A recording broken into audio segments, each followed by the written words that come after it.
Hey guys, welcome to season 2, episode 2 of Down in the Bayou. I am your host, BayouSniper, legendary Pelicans collector on NBATopShot, and what a week it has been for the New Orleans Pelicans. Um, I started this podcast last week. If you watched episode 1, if you haven't, go check it out. We got off to a rough start, the New Orleans Pelicans, but things are looking up, and our rookies have taken over. And today, I want to highlight on today's episode a certain big man from Maryland, Mr. Derik Queen, the big treat himself. He has taken over Pelicans fandom and the organization, to be frank, as a whole, by storm. This guy has people calling for Zion to be traded so we can just build around Queen, which I don't agree with, obviously. I'm a big Zion guy, and I think that Derik Queen and Zion will be the future together along with Fears. Because if you look at the metrics with Derik Queen on the court with Zion, the numbers don't lie. They're incredible. And time has been limited because Zion has been out. And in Zion's absence, Derik Queen, the 20-year-old big man out of Maryland, has been killing it, lighting the rookie race on fire. He has been doing it on both ends, and he is showing his true colors in a positive light on what his ceiling could be. The Pelicans have now won 2 games, and in those 2 games, Derik Queen was vital to their success, not only as a big man doing the little stuff like setting screens, hustling, protecting the rim when he needs to, active hands, but he showed flashes of what he can be offensively. Guys, Derik Queen has maybe one of the highest ceilings in the draft. And I know the eye test is a little strange for Derik, but if you know ball, when you watch him play, you get really excited of what he does on the court. And I'm going to put up his highlights through the first 6 games up here, starting now.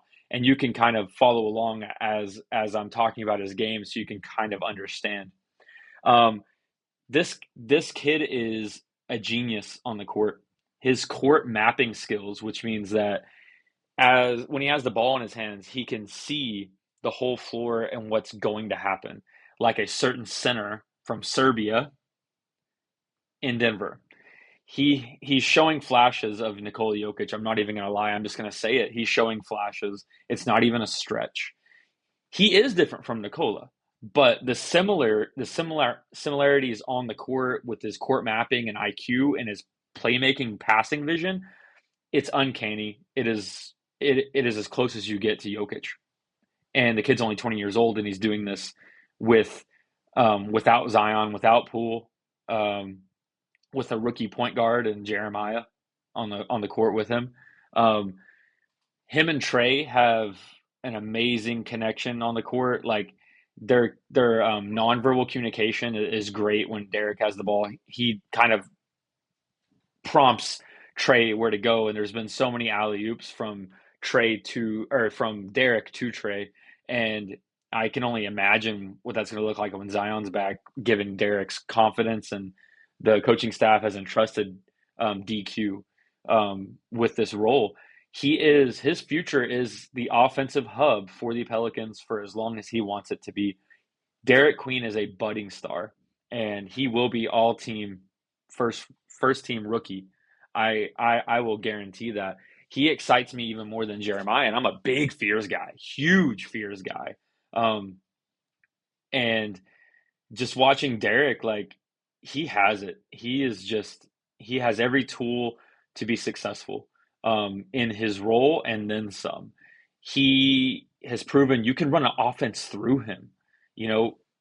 And the thing that I love about Derik is he plays below the rim. So on defense, he's really smart. He knows he's not athletic, so he uses his hands. His hands are huge. Pause, but his hands are huge, and he's really good at making them active and knowing where to be without fouling. Derik does not foul much because he doesn't jump. He just stays on the ground. He knows his body. And a slight note that he was 6'9" out of college. He looks about 6'10", 6'11" now, which is very promising, given that he can handle the ball coast to coast. And this has never, ever been with Zion Williamson. He has never had a player like Derik Queen with him. And I cannot wait to see when Zion gets back how much DQ lifts up this team. I think we're gonna I think this whole season is gonna turn around just because of this kid. And I think he's gonna prove the haters wrong about us trading away our unprotected first round pick. I really do. Maybe not like he'll show flashes this year of that, but like later on, we're gonna look back and he's gonna be a franchise player and be like, yeah, totally worth it.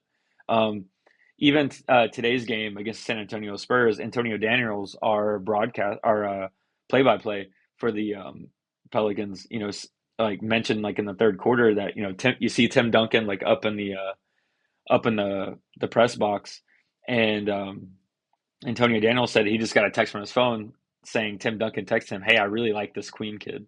And if you get a stamp from the big fundamental, which their games are pretty similar too, Queen has an excellent mid range. He sees the floor like Timmy. He doesn't foul like Timmy. He blocks shots and steals. Like Derik Queen had 7 steals in 2 games, and 3 of those came in the clutch against the Hornets. So I mean, his he has it all. His finishing. He's crafty. He can decel. He can excel when he wants to. He's he's his footwork is impeccable. Like down low, he's very comfortable. He had an amazing 1-2 fade around on the right wing inside the 3 point line against Harrison Barnes. And the kid has personality too. He's doing this down the court. Um, and I don't know. He has star written all over him, and I really think that Derik Queen is forcing the organization of the Pelicans to start him. He has to start at the 5. No more Looney minutes. No more. No more. We need Derik Queen, and we need to develop him as much as we can with Zion and Fears in the starting lineup.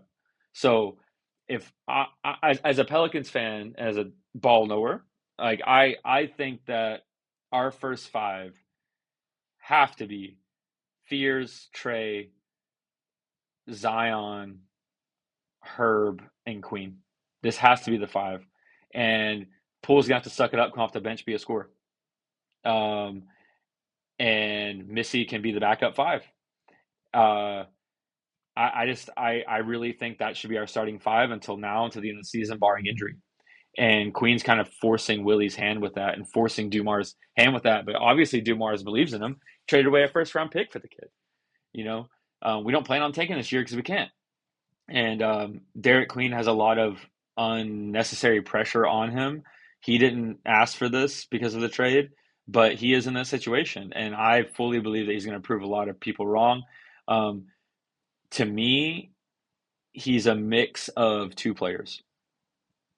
And I think he's basically like a mid-range Karl Anthony Towns and then a micro Joker. You know, he's kind of a mix of these 2 guys. People say Zebo, but I think his playmaking and vision, court mapping vision, totally sets Derik Queen in a different category. All-star written all over him in the future, along with Fears. And I was kind of joking around in the collecting and connecting Discord today with Twerk, and I was saying like the Fears Queen thing is giving me big Penny and Shaq vibes, like that Magic team. Like it's just giving me those kind of vibes, and if we can stay healthy and stay together with Fears and Queen, like the sky's the limit for us. And I'm super, super pumped. Um, yeah, I think he's going to be starting from here on out, and he should be. Um, and I love the nickname, the Big Treat. I'm from Texas, so like Dairy Queen's everywhere. So yeah, I love that. I love that. Like Derik Queen is becoming one of my favorite players very fast. Like he's top 3 for sure already. Like I love DQ, man. He's going to change the city. He's going to change the franchise. He's going to change our team. I know maybe getting ahead of myself, but to be honest, I really don't give a damn. Like he's that exciting, that fun, and that good. He's a good kid too. Um, I'm super happy and thankful that we drafted him. Um, yeah, so that's Derik Queen, and I really wanted to make an episode like focusing on him and his growth and where we go from here, right? And see if he does start because we're only week 2 or 3 into the season, and he's already showing flashes of incredible talent. Um, And that is going to translate into my Top Shot collection. So I kind of want to get into Top Shot now about Derik Queen. Little update for y'all. So I went pretty hard on the stacking for the two rooks in New Orleans, and I'll tell you why later. But I just kind of want to bring up some data and kind of flex my collection a little bit. So here's the stacking, the stacks I got. I hit a 50 milestone with Derik Queen and then a 25 milestone with Jeremiah Fears. So I have 62 or 64 Derik Queen debuts, and I have 25, 27 Jeremiah Fears debuts, which is number one on the leaderboard for both. And of course, you know me, you know BayouSniper's collecting strategy. I got those special serials already in the bag, sniped a few. Number one Top Shot debut, Jeremiah Fears out of 1,000. Number one Top Shot debut, Derik Queen out of 1,000. Number one debut, blockchain, Derik Queen. Perfect serial, hardcore Jeremiah Fears. Um, yeah, I just kind of went crazy already, and I don't plan to stop at all. Like this train's stopping for no one. Um, I also plan to burn because this episode will come out and we'll be like 2 or 3 days away from the Jeremiah Fears auction for the Perfect Serial debut, and then we'll be about like 4 or 5 days out from the Derik Queen jersey debut. And I plan on burning for both and trying to go as hard as I can to get those two, because that would just really, really solidify my start to my um, best collector of those two players already from the get go, and I want to continue that to the end of the season. These are my two guys, along with Igor Demin. Igor Demin, he's kind of my side project, but I love the kid. I think he has a lot of potential too. He's my third favorite rookie. But yeah, focusing on Fears and Queen for sure. And Queen's got the autograph. It looks great, you know. He's not all in cursive, you know, you can tell he's a goofy guy. And I love that. But yeah, hardcore parallel fan of it. Blockchain's low key my favorite. Like I really like the blockchain art. So whoever did that at Dapper and Top Shot, props to you. I really love it.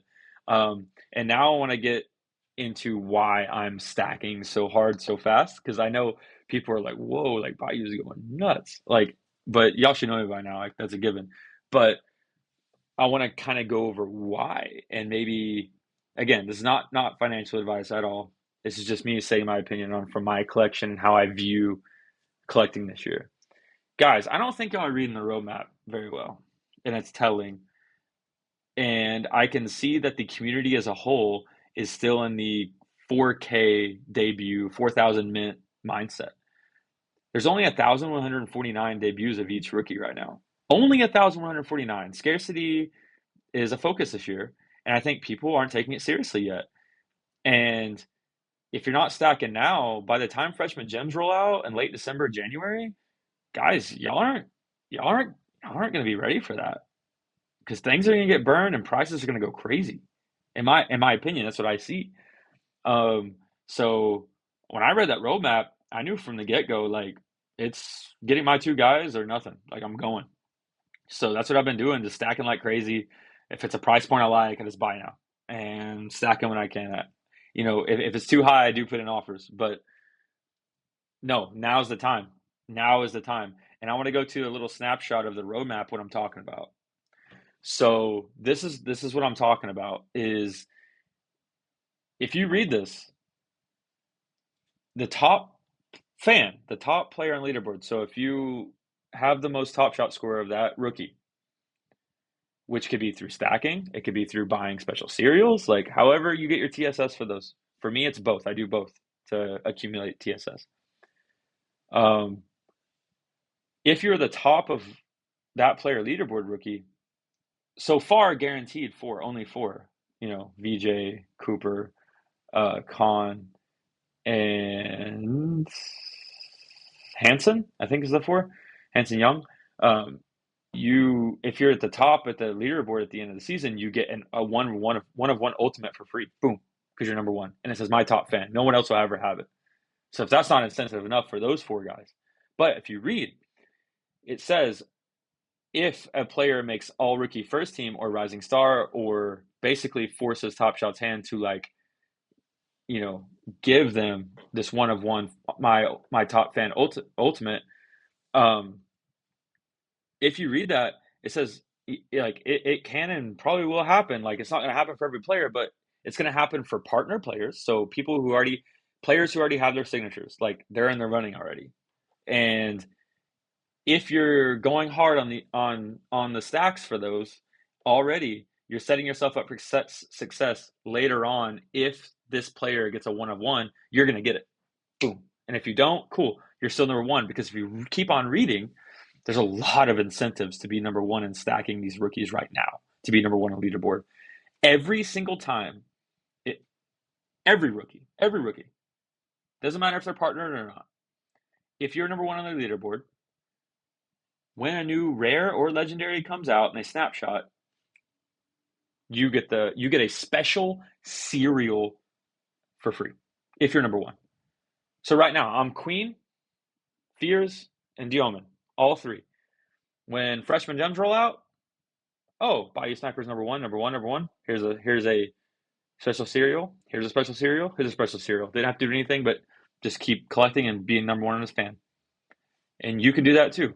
Whether that's Hugo Gonzalez, Mr. Elvis Piper, whether that's Con Knipple or Dylan Harper for Coach Finstock. Like I'm just naming guys like Trey Johnson for Twerk. Like, man, they're already ahead of the game. And you know, not being number one's not the end of the like the days in. Like you like still stack and like burn and stuff, because the other part of this is the scarcity.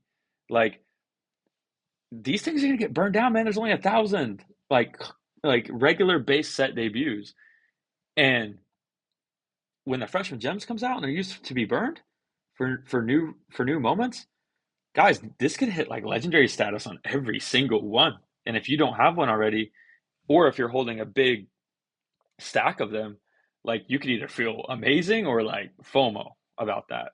And you can change that right now because we're still early in the season. So if you have a guy, buy.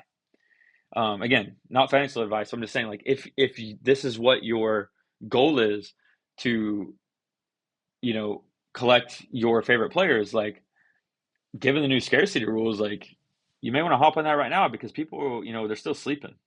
They're not awake yet, and it's pretty obvious in the marketplace. Uh, you know, people are just fire sailing and being slow with their stack, and oh, I don't want that one because I don't really like parallels. You're gonna like parallels by January. You're gonna really love them by March. And that's just my outlook on it. Um, and you know, I'm gonna do my hardest to be number one on my guys' leaderboards, especially the Pelicans rookies, because I'm high on them, not just because they're Pelicans, but because I've seen them play. I know what they're capable of, especially Queen. Um, but there's a lot, like, this rookie class is generational. Like VJ's pretty much, he is solidifying. He is rookie of the year every single week. So VJ's high. Con Knipple just had a 30 piece. Con Knipple, so like stack him. Hugo Gonzalez is getting a lot of minutes for the Celtics. Um, Yegor is starting for the Nets now.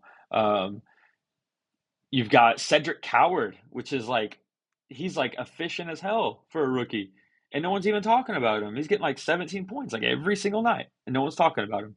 Easy stack there. So there's a lot of guys that you can look into. Ace Bailey hasn't even popped off yet. You know, his debut's $15 at a pop just off of his name alone. But what happens if he has a 20 piece? Oh, now it's 30. Now it's $30. So if you ever a guy, why don't you just lean a little bit harder into that? That's just what I'm doing. Um, but yeah, guys, thank y'all so much for listening to season 2, episode 2 of Down in the Bayou. I am BayouSniper, and I can't wait to talk Pelicans basketball and NBA Top Shot in episode 3. Thank you guys so much for the support. See you later.